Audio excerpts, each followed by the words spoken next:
The evening had a crisp edge to it, the kind of October night that made the air feel electric, as if the world itself was holding its breath. I had just finished a long day at work when Lucas reached out, inviting me to a small gathering on a rooftop downtown. The place was intimate, bathed in soft lighting, with panoramic views of the city glittering below and music that seemed to understand the weariness in your bones. I almost declined. My mind was heavy, weighed down by fatigue and unspoken tension. But I thought a brief escape, a few hours in familiar company, might lift the fog, so I agreed to stop by.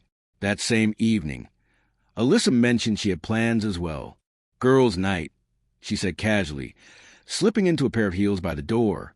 Her perfume lingered in the air, and her hair framed her face perfectly. She kissed my cheek lightly and left. Married for 6 years, we had weathered our share of storms. But loyalty had never been in question. At least, I had believed that to be true. The rooftop lounge was cozy, filled with quiet laughter and the soft clink of glasses. I greeted Lucas, nodded to a few friends, and tried to shed the unease that followed me. But after an hour, a restless need pulled me away toward the bar. That's when I saw her. At first, my brain refused to process it. Alyssa stood close to a man I didn't recognize, his hand resting low on her back. They leaned into each other, speaking in whispers and laughing with a familiarity that made my stomach twist. Her touch lingered on him, and the look in her eyes was one I had thought belonged only to me. I stepped back behind a tall plant, heart hammering. Slowly, I pulled out my phone, pressed record, and watched. Their connection was undeniable, electric. Then, the kiss, a deliberate, unhurried kiss, heavy with intent and familiarity. I turned off the phone and left quietly, needing to chill the night to anchor me to reality. For 2 days, I said nothing. She returned home late, animated, laughing with stories that rang hollow in my ears.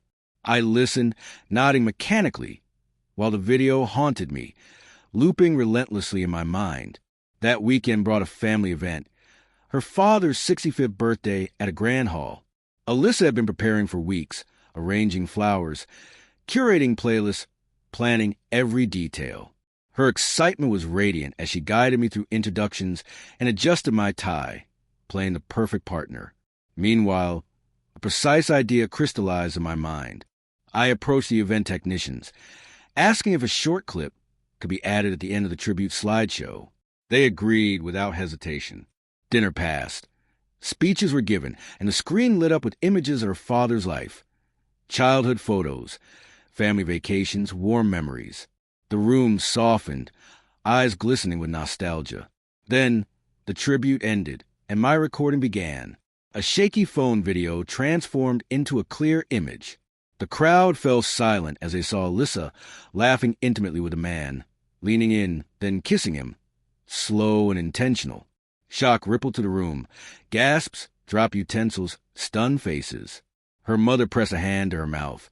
Her father's expression shifted from confusion to disbelief. "Alyssa," he asked, voice taut. She opened her mouth, then closed it again, unable to form a word.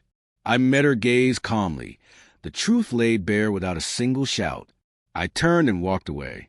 Later, her father reached out with a message full of sorrow and apologies, expressing regret for what I had endured and gratitude for my courage. I did not respond. By morning, I had packed my belongings and left the home we had shared. Alyssa tried repeatedly to reach me, her words pleading, excuses tumbling over themselves. But some betrayals run too deep and some truths, revealed so publicly, leave no room for forgiveness. That night reminded me of a lesson I will never forget. You do not need to raise your voice to be understood. Sometimes, the quiet unveiling of reality speaks louder than any argument. In that silence, I discovered clarity, liberation, and a profound sense of peace.